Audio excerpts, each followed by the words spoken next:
नमस्कार, आप देख रहे हैं इंडिया न्यूज मध्य प्रदेश छत्तीसगढ़ और मैं हूं आपके साथ सचिन दुबे। देश में 378 दिनों से चल रहे किसान आंदोलन की आज आधिकारिक रूप से खत्म करने का ऐलान कर दिया है।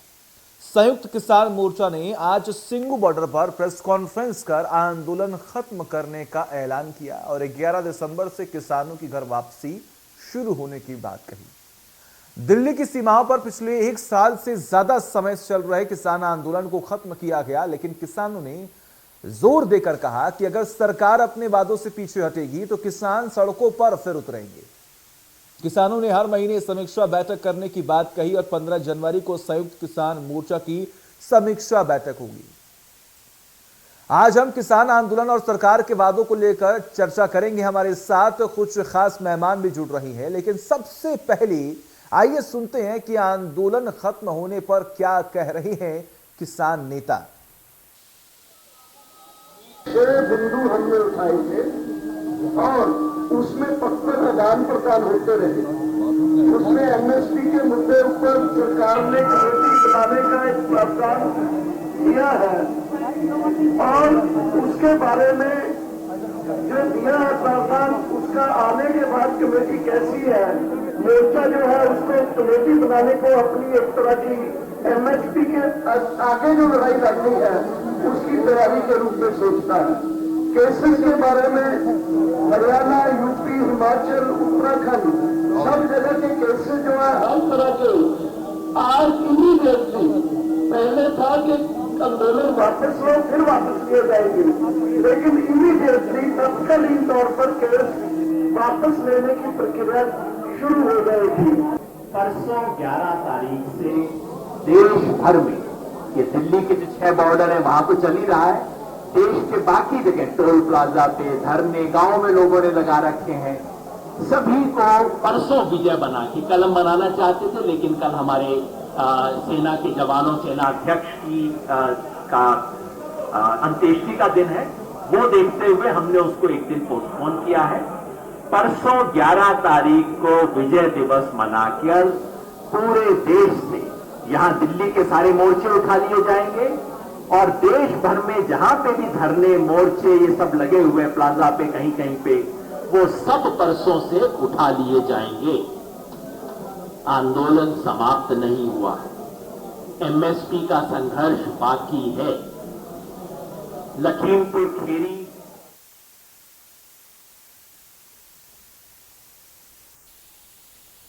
तो सुना आपने, यहां पर अभी भी लगातार मांगे हो रही हैं, लेकिन अभी फिलहाल साफ तौर पर यह जिक्र किया गया है कि आंदोलन को वापस लिया जा रहा है और 11 दिसंबर से तमाम किसान अपने घर वापस लौट जाएंगे। ऐसे में अब क्या किसानों को राहत मिलेगी? क्या किसानों का जो भरोसा है वो सरकार पर कायम रहेगा? क्या सरकार जो वादे कर चुकी है क्या वो पूरे करेगी? ये तमाम बड़े सवाल हैं जिसके जवाब आज हम जानेंगे। हमारे साथ कुछ खास मेहमान जुड़ेंगे जिनसे हम बात करेंगे, जानने की कोशिश करेंगे कि आखिर बीते 1 साल से जो आंदोलन चल रहा था, आखिर अब क्या वो खत्म हो गया है? अब क्या किसानों की मांग पूरी होगी? क्या अब जो बातें, जो प्रस्ताव सरकार ने किसानों के सामने पेश किया था, क्या अब उस पर कार्य करेगी सरकार?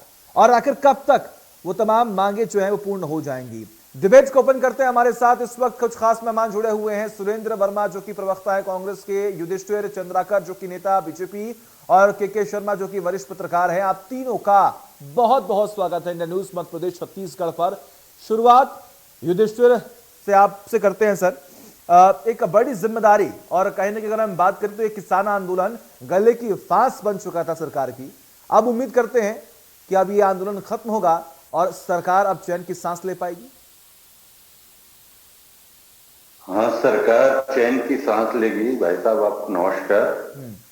सरकार चैन की सांस शुरू से भी ले रही है और अभी भी, लेकिन क्या है कि किसानों को समझाने में भारतीय जनता पार्टी कुछ न कुछ कहीं पे कमजोरी आई है, जिसके कारण हम उन्हें नहीं समझा पाए और नहीं समझ पाने के कारण ये कुछ किसान जो लगातार धरना आंदोलन जो कर रहे थे, ये धरना आंदोलन को के दबाव को देखते हुए उसके कारण और बाकी किसानों में भी ये भावना आना चालू हो गया था और देश में लगातार किसानों के जो चक्का जाम, बहुत सारे कारण हैं, जैसे चक्का जाम में भी सरकार को भी बहुत सारा नुकसान सहना पड़ा। इन सभी चीजों को देखते हुए और इनके जो प्रमुख मांग थे 3 कृषि कानून, इन्हों इसको प्रजातांत्रिक ढंग से किसानों की मांग को देखते हुए केंद्र सरकार ने इन तीनों किसानों बिल को वापस लिया। ठीक है सुरेंद्र वर्मा जी, उम्मीद करता हूं आज आप बहुत खुश होंगे और अच्छे होंगे। लेकिन अभी युधिष्ठिर जी ने एक बात का जिक्र किया कि सरकार चैन से सांस ले रही थी और आने वाले वक्त में भी चैन की सांस लेगी, यानी कि आंदोलन के दौरान क्या सरकार को चिंता नहीं थी? सचिन जी, पहले दिन से ही भारतीय जनता पार्टी और केंद्र की मोदी सरकार इस किसान आंदोलन को बदनाम करने के लिए उन्होंने कोई कसर नहीं छोड़ा। ये ऐतिहासिक आंदोलन जो 378 दिन चलने के बाद जब इस अहंकारी मोदी सरकार को घुटने पे ला दिया देश के अन्नदाता ने, और तमाम इनके नेताओं के बयानबाजी से इनकी नीयत और इनके बदलते हुए रुख पर विश्वास कर पाना मुश्किल है। और यही कारण है कि 11 तारीख को देश के अन्नदाता विजय दिवस मना रहे हैं और हर महीना समीक्षा की बात कर रहे हैं। जो कुतर्की इन तीनों काले किसान विरोधी कानूनों के फायदे गिनाने में नहीं थकते थे, अचानक वो मोदी जी का मास्टर स्ट्रोक बता रहे हैं। ये जो 5 बिंदु जो का प्रस्ताव जो केंद्र से आया है, ये अब भी नहीं चाहते हैं। जो इनकी हालत जो है, जो उपचुनाव में हुआ कर्नाटक में, हिमाचल में और जो केंद्र शासित प्रदेशों में जो इनकी स्थिति हुई, और आगामी जो 5 राज्यों में जो चुनाव होने हैं, वहां पर इनको आभास हो चुका है कि जो 70% आबादी है, जो देश के अन्नदाता हैं, उनके साथ जो इन्होंने किया, कभी इनको देशद्रोही बोले, कभी खालिस्तानी बोले, माननीय प्रधानमंत्री सदन में इनको परजीवी और आंदोलनजीवी की उपाधि देते हैं। और उसके बाद जब इनको लगा लोकतंत्र की ताकत का एहसास हुआ, देश के अन्नदाताओं की एकता के कारण इनको घुटनों पर आने मजबूर होना पड़ा। तो फिर से ये देखिए, ये जो चौथा बिंदु है इनका, बिजली के संदर्भ में जो नया ये एक्ट ला रहे हैं, बिजली जो कि विशुद्ध रूप से सचिन जी राज्य सूची का विषय है, उस पर ये किसानों को छूट देने की ये बात करते हैं। 20 दिन बाकी है 2022 में किसानों की आय दुगुनी करने की बात करते थे। ठीक है देखिए सुरेंद्र जी, मान लिया सरकार को खौफ था आने वाले वक्त में चुनाव को देखते हुए फैसला लिया गया, लेकिन कहीं ना कहीं भाजपा की तरफ से यह कहा जा रहा है कि टेंशन तो कांग्रेस को भी है, क्योंकि आपके हाथों से एक मुद्दा अब छीन लिया गया, क्योंकि इसी मुद्दे के आधार पर आप लगातार सरकार को घेरने की कोशिश कर रहे थे और अब ये मुद्दा खत्म हो गया, तो अब तो कांग्रेस मुद्दा विहीन हो गई। पहले दिन से ही कांग्रेस पूरी ईमानदारी से, पूरी मजबूती से किसानों के साथ खड़ी थी और आगे भी खड़े रहेगी। सब खड़े हैं सर, सब खड़े हैं। भाजपा पार्टी भी तो कह रही है कि हम शुरुआत से खड़े हैं। मैं आपको प्रधानमंत्री जी के साथ साथ इनके जो कृषि मंत्री है, वो उनका क्या था, सरकार 1 इंच पीछे नहीं हटेगी, भीड़ इकट्ठा कर देने से कानून वापस नहीं होते। इनके जो पीयूष गोयल जी केंद्रीय मंत्री मायावती विचारधारा को जोड़ते हैं, खालिस्तानी बताते हैं, टुकड़े टुकड़े गैंग बोलते हैं। इनके जो नेता मनोज तिवारी है, वीके सिंह बोलते हैं, तस्वीरों में जो लोग लग रहे हैं वो किसान नहीं, आज उनको किसान मान रहे हैं। जो खालिस्तानी थे, जो आतंकवादी थे, इनके हिसाब से, भाजपाइयों के हिसाब से, जो केंद्रीय मंत्रियों के बयान में घोषित कर दिए गए, आज उनको मुआवजे की बात करते हैं। तो ये तो भारतीय जनता पार्टी का चरित्र है, जिसको इनके जुमलेबाजी को देश का किसान देख भी रहा है और समझ भी रहा है। यही कारण है कि ये तो आंदोलन की शुरुआत है, एक नए युग की शुरुआत है। ये 378 दिन के बाद जो जीत मिली है, वहां से एक नया सिस्टम शुरू होगा, जो इनके जुमलेबाजी के खिलाफ किसानों का जो किसानों पर जुल्म ढाए गए, 700 से अधिक शहादत हुई, आज इनको समझ में आ रहा है कि वो कानून जो देश के हित में नहीं है, किसानों के हित में नहीं है। इनकी विश्वसनीयता सचिन जी पूरी तरह से खत्म हो गई है। किसान क्यों बात कर रहे हैं कि हर महीना हम समीक्षा करेंगे, क्योंकि इनके वादे जुमले हो जाते हैं। अभी तक जो अनुभव रहा है उसके मुताबिक किसान ठीक है चंद्राकर जी, आपको क्या लगता है, क्या सच में ये विपक्ष अब मुद्दा विहीन हो चुकी है? क्योंकि देखिए हरियाणा के जो गृह मंत्री हैं अनिल विज, उन्होंने साफ तौर पर इस बात का जिक्र किया कि ये सरकार और किसानों की बात है, इसमें आखिर कांग्रेस बीच में क्यों कूद रही है? कांग्रेस बीच में कूद के ये अपने जो दलाल पैदा किए थे वहां पे किसानों के बीच में ले जाके ये माहौल को लगातार पैदा किए जा रहे थे, उन्हीं को भड़का रहे। ये राजनीतिक रोटी जो सेक रहे थे, इनकी दाल गलना बंद हो गई। आज सुरेंद्र जी खुश नहीं है, वो तिल मिला रहे हैं। ये लोग कांग्रेसी लोग तिल मिला रहे हैं, कारण कि यदि खुश रहते तो ये बताइए, यदि एक किसान हित ऐसी है, बड़ा नाक ऊंचा करके बात करते हैं ये किसान नेता लोग, कि यदि किसान हित ऐसी रहते तो भारत देश में हमारे जितने भी कांग्रेस शासित राज्य है वहां पे किसानों की स्थिति क्या है ये देख लीजिए, और पूरे देश की किसानों की स्थिति देख लीजिए। माहौल यही पर गंदा कर रहे थे, यही जो है पूरा किसान नेताओं को भड़का करके जबरदस्ती यूनियनबाजी कर रहे थे। इतनी अच्छी तो जो किसान नीति है, जो कृषि बिल जो सर माफ कीजिएगा आप कह रहे हैं कि जहां पर कांग्रेस शासित राज्य है वहां पर किसानों के क्या हालात है। आप अपने बगल के राज्य को देखिए ना सर, मध्य प्रदेश की आप हालत देखिए, वहां पर किसान खाद के लिए परेशान है। नहीं, खाद के लिए परेशान वैसा नहीं है। खाद के लिए परेशान के उसके अलग अलग विकल्प तैयार कर दिए हैं। ठीक है, मार्केटिंग में सोसाइटियों में नहीं जा पा रहा है, उसकी दूसरी व्यवस्था है, लेकिन यहाँ तो उससे ज्यादा किल्लत तो यहाँ है। यही तो दिक्कत है सर, यही तो परेशानी है, यही तो परेशानी है। ये जो ब्लेमिंग गेम होता है ना, ब्लेम गेम होता है, अगर हम इसे खत्म कर दें और किसानों के हित में काम करें तो कहने के किसान आज इतना परेशान ना हो। ये आज की बात नहीं है, ये पहले की बात कर रहा हूं, मैं पहले की पार्टियों के बारे में बात कर रहा हूं और आज की वर्तमान की पार्टियों के बारे में भी बात कर रहा हूं। के शर्मा जी, आपके पास आना चाहूंगा, कौन खुश है सर और कौन नाखुश है, और कौन मुद्दा विहीन हो चुका है और किसके पास मुद्दा मिल चुका है? लोकतांत्रिक देश में ये जो आंदोलनकारियों की एक जीत मानी जा सकती है कि किस ढंग से अहिंसात्मक तरीके से इतने दिन तक आंदोलन के बाद भी सफलता मिल जाती है। दूसरी चीज, किसको लाभ किसको हानि की बात करें तो उत्तर प्रदेश चुनाव है, आप देख रहे हैं, पंजाब में चुनाव है, यहीं के किसान ज्यादा प्रभावित हो रहे थे। इस आंदोलन को लेकर एक माहौल बन रहा था, जनप्रतिनिधि जनता के बीच जाने से कहीं कतरा रहे थे, वो स्थिति समाप्त हो गई और भाजपा को ज्यादा लाभ मिलेगी, एक कहना तो अभी जल्दबाजी होगी, लेकिन जो नुकसान होने वाला था उससे वो बच गई है, ये तो तय है। दूसरा, छत्तीसगढ़ को इस आंदोलन से ज्यादा कुछ लेना देना नहीं था। राजिम में भी प्रदर्शन हुआ तो वहां पे उस ढंग से जो माहौल किसानों का होना था, छत्तीसगढ़ के किसानों की उपस्थिति नहीं थी।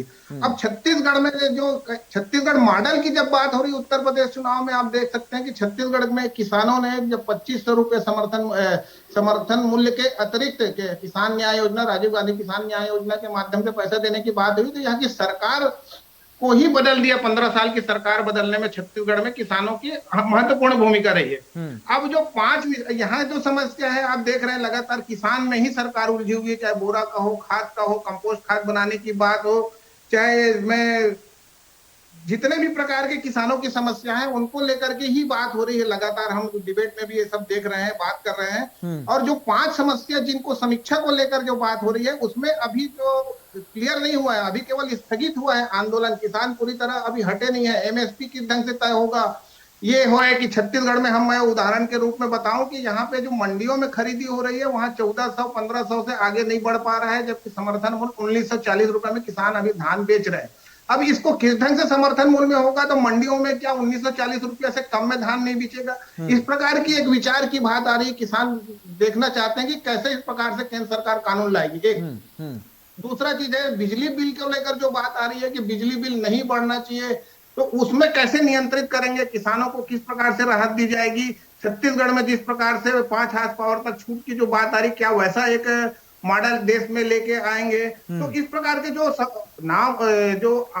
किसानों के खिलाफ, किसानों को मुआवजा देने और उनके खिलाफ दर्ज मामले वापस लेना, ये कोई बड़ी बात नहीं है। बात यहाँ पे है कि मुआवजा की यदि बात करें तो छत्तीसगढ़ के मुख्यमंत्री ने 50 लाख रुपए का जो मुआवजा वहां पे दे के आया है, वो पूरे देश के लिए एक उदाहरण बना हुआ है कि क्या इस प्रकार से छत्तीसगढ़ में और छत्तीसगढ़ के बाहर कांग्रेस इस प्रकार के मुआवजा राशि देगी, लेकिन उसमें बचने का प्रयास होता है कि वहां का घटनाक्रम अलग है। लेकिन छत्तीसगढ़ में भी किसान जो कि 80% किसान है, तो उनकी मौत पर क्या कितना मुआवजा देंगे, यह भी एक बात। तो पूरे जो साल भर आंदोलन चला है वो किसानों की ओर देश का ध्यान आकृष्ट किया है, और ये छत्तीसगढ़ ने बता दिया है कि सत्ता परिवर्तन में किसानों की महत्वपूर्ण भूमिका रहेगी, जिसको लेकर के मुकेश बघेल को उत्तर प्रदेश में एक प्रमुख पर्यवेक्षक के रूप में वहां पे शामिल किया गया है। और मुझे लगता है कि छत्तीसगढ़ के किसान का जो मुद्दे हैं वह देश स्तर पर चर्चा का विषय रहेगा। जी ठीक है सुरेंद्र जी, आपके पास आना चाहूंगा।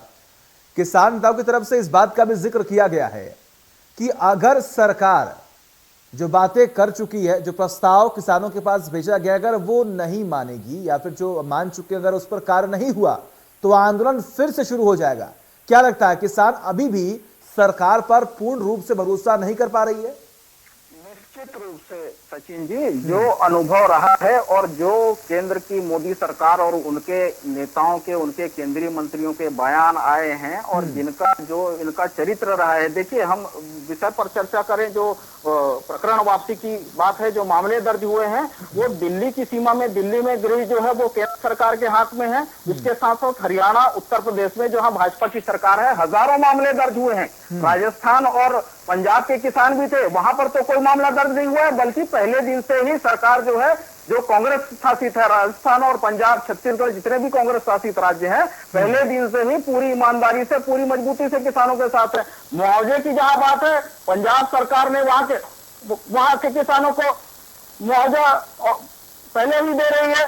तो भारतीय जनता पार्टी ये स्पष्ट करे, सर्वोच्च न्यायालय का हाल ही में ये कमेंट आया कि जो अजय मिश्र टेनी है, जो केंद्र के गृह राज्य मंत्री हैं, उनके पुत्र के द्वारा जब टायर के नीचे उछला गया, और उस प्रकरण में पहली बार ये देखा जा रहा है कि अभियोजन पक्ष के द्वारा 58 गवाह ऐसे खड़े किए जा रहे हैं जो अभियुक्त के समर्थन में है। तो ये इनका चरित्र सामने है। सबसे पहले तो उस केंद्रीय राज्य मंत्री को बर्खास्त किया जाए, उसके बिना निष्पक्ष कार्रवाई संभव ही नहीं है। तो भारतीय जनता पार्टी का अब तक जो चरित्र सामने आया है, किसानों को भरोसा कर पाना तो नामुमकिन है। निश्चित रूप से इनको घुटने टेकने मजबूर होना पड़ा, क्योंकि लोकतंत्र की ताकत को पहली बार देश के अन्नदाता ने दिखा दिया है। इनका अहंकार चूर चूर हुआ है और इनकी कायरता सामने है। बार बार यू टर्न करने वाली सरकार जो है, इस प्रकार से किसानों की सारी मांग पर एक कहीं किसी में कमेटी बनाने के नाम पर, किसी में अतिरिक्त एक लाकर बिजली में राहत देने का, पराली पे राहत देने का, इस प्रकार से जो इनका प्रस्ताव है, ये प्रमाणित करता है कि भारतीय जनता पार्टी के पास में अब कोई रास्ता बचा नहीं है। किसानों के सत्याग्रह ने मोदी सरकार के पूंजीवादी अहंकार को नष्ट कर दिया है, और अब ये जो जितना ये अपमानित करते रहे किसानों को, अब माफी मांगने का समय है। और अजय मिश्र टेनी जैसे लोगों को गृह राज्य मंत्री जैसे पद से बर्खास्त करने का समय है। किसान तभी इन पर भरोसा कर पाएगा जब ये अपने वादों पर ये कायम रहकर दिखाए, इन पर फैसले लेकर दिखाए। चंद्राकर जी, ठीक है चंद्राकर जी। जी, ये जो कह रहे हैं किसानों के हमने ऐसा किया वैसा किया, या केंद्रीय गृह मंत्री को बर्खास्त करें, पहले आप अपनी तो देखो। आपके मंत्री कुछ अलग कहते हैं, आप कुछ अलग कहते हैं, मुख्यमंत्री अलग कहते हैं, और यहाँ पे कहते हो केंद्रीय मंत्री को बर्खास्त करो। तुम अपना छत्तीसगढ़ को देखिए, आप किस ढंग से आप सरकार चला रहे हैं। कांग्रेस के ये सरकार 3 साल में 550 किसान लोग जो आत्महत्या किए, कितना रुपया मुआवजा दिए? आप मुआवजा कितना दिए ये तो बताओ। आप दूसरे जगह की बात करते हो, जिस चीज को पीके जी ने भी इस बात को बताया कि आपने मुआवजा दिए हैं क्या किसी को? आप दूसरे जो आपने खुद अपने घर में दूसरे बर्तन को रखे हो, दूसरे के बर्तन धुलनिए करके आरोप लगाते हो। शर्म नहीं आता है आपको? कैसे कैसे बात करते हैं आपको? क्या ये कसम खाते हैं क्या डिबेट में कि मोदी को ही गाली देना है, केंद्र सरकार को गाली देना है? अरे वास्तविकता में तो आइए, छत्तीसगढ़ के किसान शकल को दिखाइए। आप शकल दिखाने के काबिल नहीं हो रहे है ना? आप बोनस को भी वापस नहीं किए, लोगों के जेब पर जिससे किसी फसल नुकसान हुआ उसका आप आपको उसका पैसा दे रहे हो, उसके लिए मुंह में बोल आती है आप लोगों की। और कहते हो कि केंद्र की राजनीति का, तो केंद्र का हमारा छत्तीसगढ़ से कोई लेना देना नहीं है। ठीक है, देखिए वो मुद्दा ठीक है सर, उस पर भी डिबेट करेंगे, उस पर भी डिबेट करेंगे, तब आप अपना पक्ष रखिएगा। लेकिन ठीक है चंद्राकर जी, अब आप ठीक है चंद्राकर जी, अब आप ये बताइए कि जो मांगे सरकार ने मान ली है, अब इस पर कार्य कब तक होगा?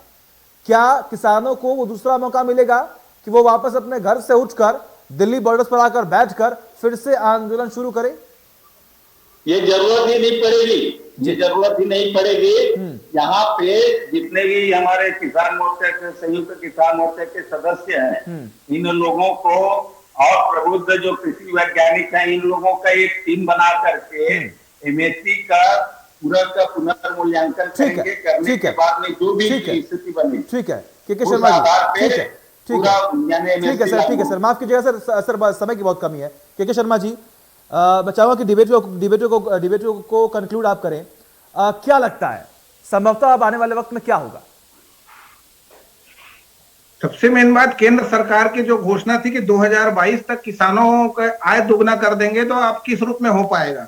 जो एग्रीमेंट के माध्यम से उनकी आय दुगना बढ़ाने की जो बात हो रही थी, उसमें जब एमएसपी की बात आएगी तो उसको किस तरह से कानून करेंगे? बिजली बिल किसानों का नहीं बढ़ना चाहिए, इसको किस रूप में लाएंगे? ये पूरी व्यवस्था को देखना, और किसानों के आय दुगना करने का जो इनका घोषणा पत्र है उसको किस रूप में आप पूरा करते हैं। और किसानों के, मेरे को लगता है कि इसमें किसान संगठन प्रतिनिधि और संयुक्त किसान मोर्चा और जो वैज्ञानिकों को लेकर जो एक समिति बन रही है इस विषय में, उस पर इसको गंभीरता से विचार करना चाहिए कि अन्य राज्य सरकारों से भी राय लेकर के एक फार्मूला तय होना चाहिए कि 2022 तक, जो मेरे को नहीं लगता कि अब इस दिशा में कितना आगे बढ़ पाएगा। किसानों को स्वामीनाथन की मांग है 1.5 गुने की जो बात आ रही है, तो छत्तीसगढ़ में जो 1940 के अतिरिक्त तो अन्य जो न्याय योजना के तहत राशि दी जा रही है, इसको जो केंद्र स्तर पर प्रतिबंधित है, जिसको अन्य राज्यों के लिए खोला जाता है, किस तरह से किसानों की आय दोगुना होगा, ये इस पर देखने वाली बात करनी चाहिए। आप तीनों का बहुत बहुत शुक्रिया। सुरेंद्र जी आपका बहुत बहुत शुक्रिया, युधिष्ठिर जी आपका बहुत बहुत शुक्रिया, के शर्मा सर जी आपका भी बहुत बहुत शुक्रिया अपना कीमती वक्त देने के लिए। तो अब अन्नदाता मान गए हैं, अपने घर जा रहे हैं, सरकार ने मांगे मान ली हैं, लेकिन देखना अभी भी बाकी है कि आखिर जो मांगे सरकार ने मांगी हैं उस पर काम कब तक पूरा होता है। एक ब्रेक।